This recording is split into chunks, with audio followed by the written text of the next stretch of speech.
Hello, your friendly neighbourhood sandbagger here, and doing a commentary on situational training actually with one of my training partners.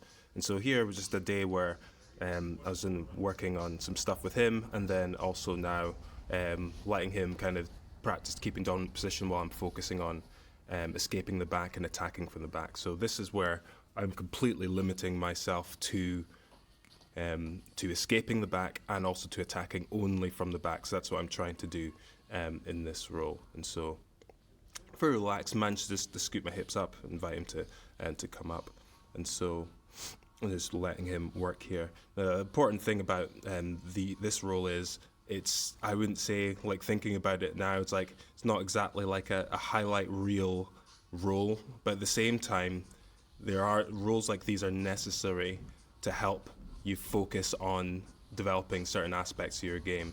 And so now I'm trying to focus on taking the back. And so I've kind of saw an opportunity to get up, but he's rolled to his back. And so I failed in that attempt there. And so any finish which I do, I'm going to attempt to go to the back. And so I've got a gift wrap. And so now I'm going to see if I can work to get to the back again. My knee wasn't quite high enough to get a right angle, and he's pretty good and explosive with his hips, and he just kind of flipped his hips there, and so he's back in his back again. And they're kind of a similar thing. I've got one hook in, and so now I'm just kind of using that gift wrap to pull him and put him in the middle, so we didn't keep running off and spinning in that direction. And so now continuing again. He's quite an explosive person, and he's smaller than me, and I'm not that good at limiting the space, and so he still has space to turn as he explodes. And so that gift wrap, I'm still kind of on his back, but he's still kind of not at an angle where I'm comfortable attacking.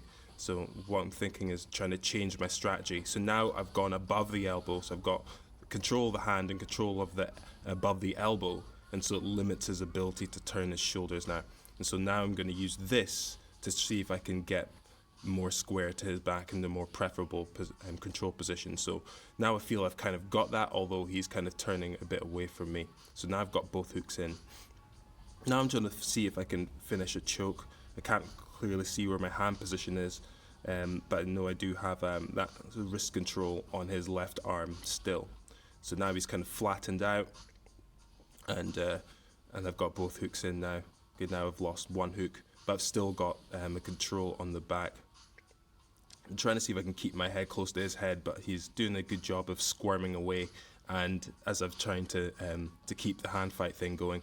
And so now I've got to turtle up, and I'm going to roll him, or try to roll him, and then work to sink in a collar choke. But he's still, like I say, a bit scrappy, and now as he turned with his hips, I followed that, and then he's flat on his front. If this is mixed martial arts, which it's not, that would be a very dangerous place to be, flattened out like that. And so here in a very similar position to what we've been for the last minute or so. Got the gift wrap, and now got to the back control. Just trying to control that right leg before getting a hand underneath his neck and see if I can work a choke. And so I've got a grip, but then I don't really have a solid way to finish, and so I used that other arm to go across the back of his neck as I extended with that choking hand, and I got quite a messy rear naked choke with that lapel. And so yeah, just working to attack only for one position, it does really limit your game, but it also helps you focus on stuff. And if you suck, it's not a big deal if you suck doing this. Better to suck at this for a little while and then get a bit better, rather than to just do what you always do and then not be very well rounded. And so here, he's got my back again, and trying to work to get my hip to the floor, clearing that bottom hook, and then get my hip to the floor. And now I'm trying to allow him to see if he can come up. At the same time, just kind of feigning sort of leg entanglements to see what is available. But he wasn't really coming up, so I've just kind of sat up here. See, there's a single leg X opportunity, but now I'm just going to use that to pressure him, try to turn him away from me, to then begin attacking the back again. So now we're in a very similar position. Kind of got control of his head, so as he's tried to move his hips, I was just following him, and he couldn't really create an off angle as he did before. So now fairly similar sequence again. and but I couldn't really finish the attack there. And now working to see if I can do the same, but he got a grip on my wrist and I was trying to break it before the round ends. And so we go to the next round. And so same again here, this is the second round of doing this, where I'm working to escape the back and only attack. So basically spamming the back, spamming back escapes, spamming attacking the back. And so this is where we're going. So he's got both hooks in, he's got the seat belt, and I'm pressuring into him to limit his ability to control me, as well controlling a choking hand and picking a side to go to. He's trying to follow me around with that one his top hook. But the main thing is me getting my shoulder to the ground, and I've done that now. And so same again, this time he comes up and I'm now in a half guard with a low knee shield. I've got an underhook in the side, so now I want to see if I can take his back with this. And so here I get to I'm trying to work to see if I can get to the dogfight position, and then but he goes to his back, and so I just get a sweep, and now we're beginning to try and take the back from this mounted positions here. Trying to give him a bit of space to help him turn, so he tries to go for that leg, and I use that opportunity to turn and get to his back now. And so now we're in a similar position, don't have any hooks in, but he's just kind of lying there, and so now he's gone to turtle, and I'd see use that opportunity to try and get a hook in, all the while trying to control an arm, just trying to control that hip there with my right knee. And so as he reached for my arm, I used that to go over the top and see if I can get a collar and start working that. So he's pretty good at squirming, and so it's never letting me get a solid place to settle. And so now I've got a collar, but I'm trying to do a death from above style choke, but I'm way too low in his back, and so it's kind of like did that sort of sound, but it was just pressure, no technique there. So I just let it go. I wasn't going to force it. I want to get something a lot more clean than that. And so now I've got the same collar, and I'm going to try and work around to a bow and arrow. Trying to get perpendicular to him, and so now I've got that, can't really get that foot to perch in his shoulder, and then I got a fist in the face for my troubles, but I finished the choke anyway. And so got a bow and arrow there from working that back position.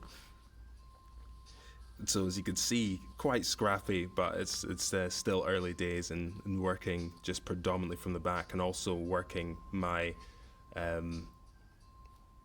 ability and tendencies to actually use the collars to attack, because being a cross training and MMA sort of mindset, straight away from the collars. But if it's there, use it. Why not? And so that's what I'm trying to focus more on doing.